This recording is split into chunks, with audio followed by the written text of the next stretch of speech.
Heyo everybody, Haku here with my review, double review for Kokkoku episodes 9 and 10. Sorry I'm a bit behind here. I already explained in other videos that I had some major complications, I guess, last weekend. So I couldn't really do any videos last weekend. So I was like, okay, gotta do double reviews for all the anime I missed, and that kind of was more time consuming than I thought it would be, so that's why it's taken me until Tuesday to get this one up, since it is the third of the three anime I had to do double reviews for. But either way, let's start off talking about episode 9, because both of these were actually really good, some of the better episodes in the series, I think especially episode 10. I liked a lot of things about it, but either way, let's start off with 9.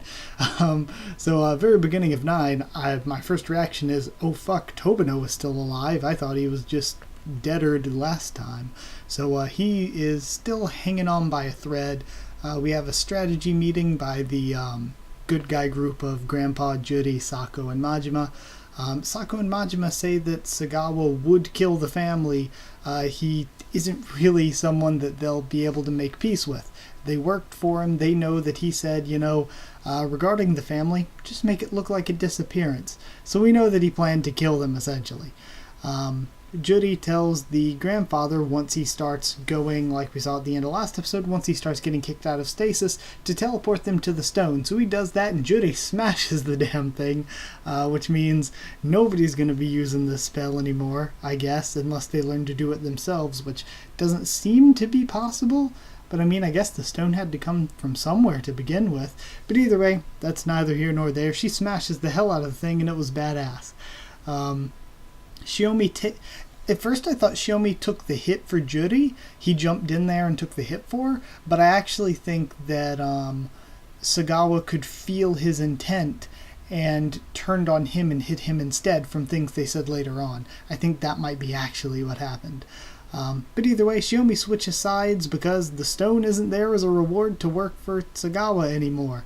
And something he says later kind of contradicts that, but that's still the big thing to me. Before, he was being promised the stone and the stasis spell and all this control over the cult and all that in order to work with Sagawa. So now that that's gone, it's probably better. He doesn't really have anything to gain from working with Sagawa so much anymore. But either way, Juri, because she destroyed the thing, we realize that she's trapped. Juri can knock everyone else out of stasis, but she herself is stuck there now. So I actually really, really like that. We see Tobino start turning into a herald, but with Juri, I feel like that would have been a big moment if they would have waited and had the rest of the story play out and the stone is still in play somewhere, and then she smashes it at the very end, sacrificing herself. That could have been really feelsy and an incredible ending. But now that they're all still there, I kind of feel like she might be able to find a way out of it in the end. But either way, I thought it was badass. It was a really cool sacrificial scene, even if the sacrifice is going to end up not meaning anything later on. Shiomi says he was just acting out of self-preservation working for Sagawa. I kind of think that the being in control of the stone maybe had part of what he was doing there.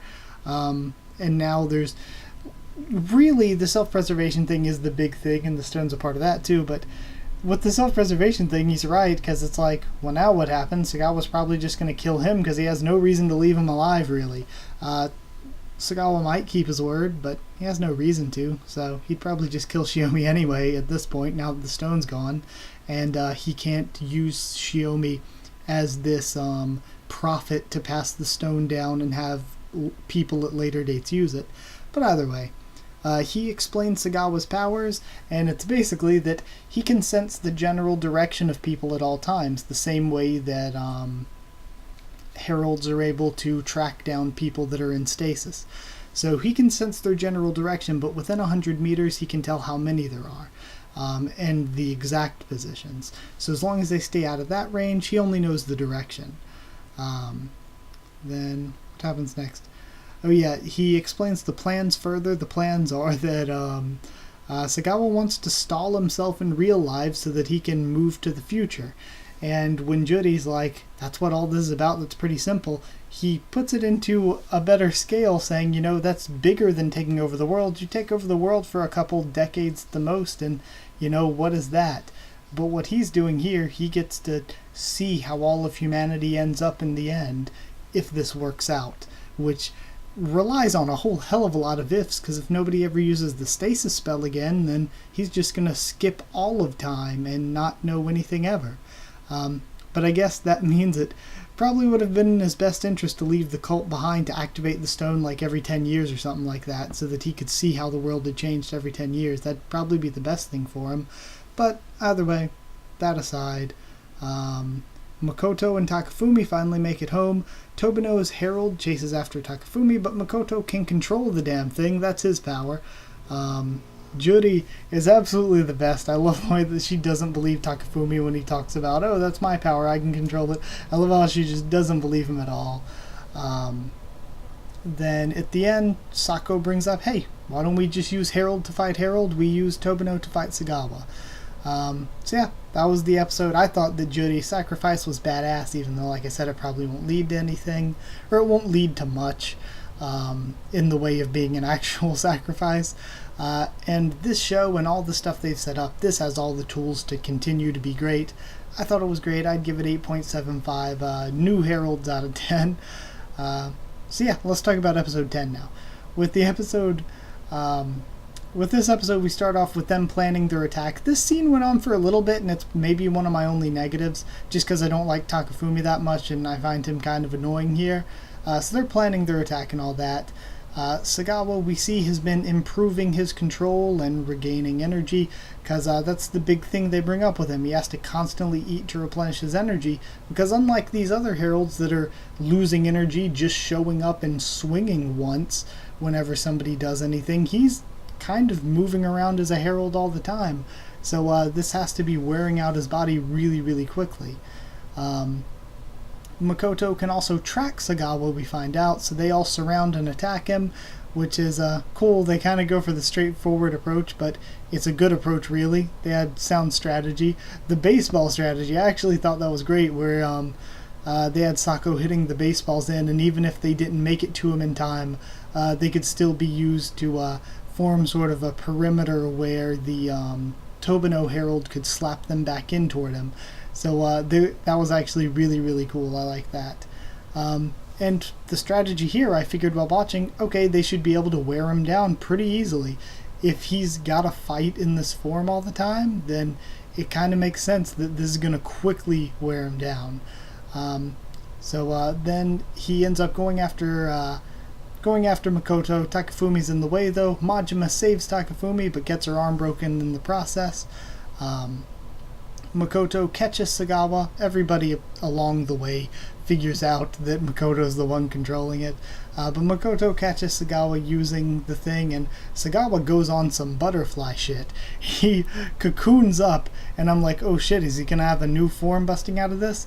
And he kinda did. He became this small, tiny Herald Sagawa that was unreasonably agile, or unreasonably flexible, I suppose. C dodges attacks, and he goes to eat Tobino to recover, but I was thinking, shouldn't Tobino at this point be a dried out mess too? Shouldn't he be mostly just sand? But either way, it works for now. He recovers a little bit and runs away to try to recover more.